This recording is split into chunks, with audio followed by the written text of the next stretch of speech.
2017, I lost both of my parents to cancer.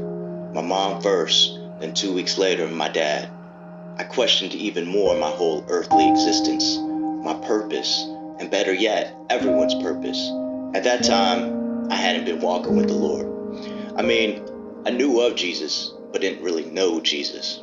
You could say I definitely lived the lifestyle of the prodigal son, smoking and drinking and seeking, but really, I was wandering, lost, selfish, and inherently unfulfilled. Because there's a difference between living for the moment, this earthly moment, versus living for eternity.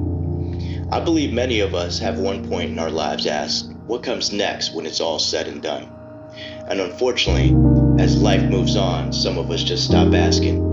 And as life moves on, some of us become distracted. We gravitate towards more of the pleasure of things, people, and materials, when deep down we all want to know, what is after all this when it's all said and done?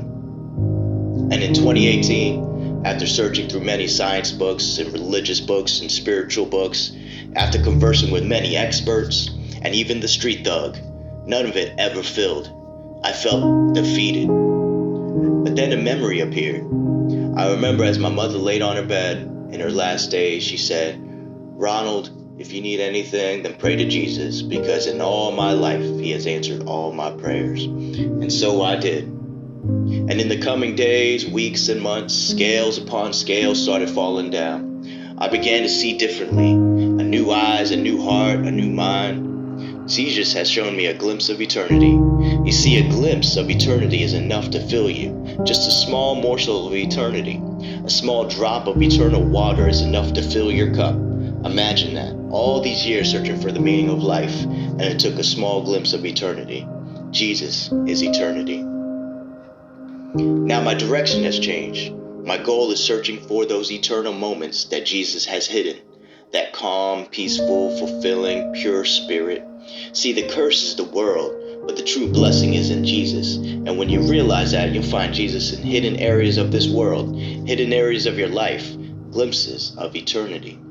There's a promise by Jesus in the Bible that he gives us in Matthew 7:7-8. Ask and it will be given to you. Seek and you will find.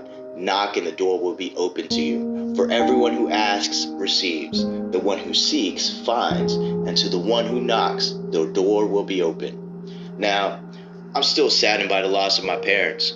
But in that loss, I found God. In that loss, Jesus appeared. In that loss, there was a glimpse of eternity. Apostle Paul wrote in Philippians 3:8, "What is more, I consider everything a loss because of the surpassing worth of knowing Christ Jesus my Lord, for whose sake I have lost all things. I consider them garbage, that I may gain Christ." So in other words, my sadness that I carry is now embraced and wrapped up in a hope, understanding, a peace and a love found in the one who creates the eternity, and it all rests in the Almighty One, Jesus Christ.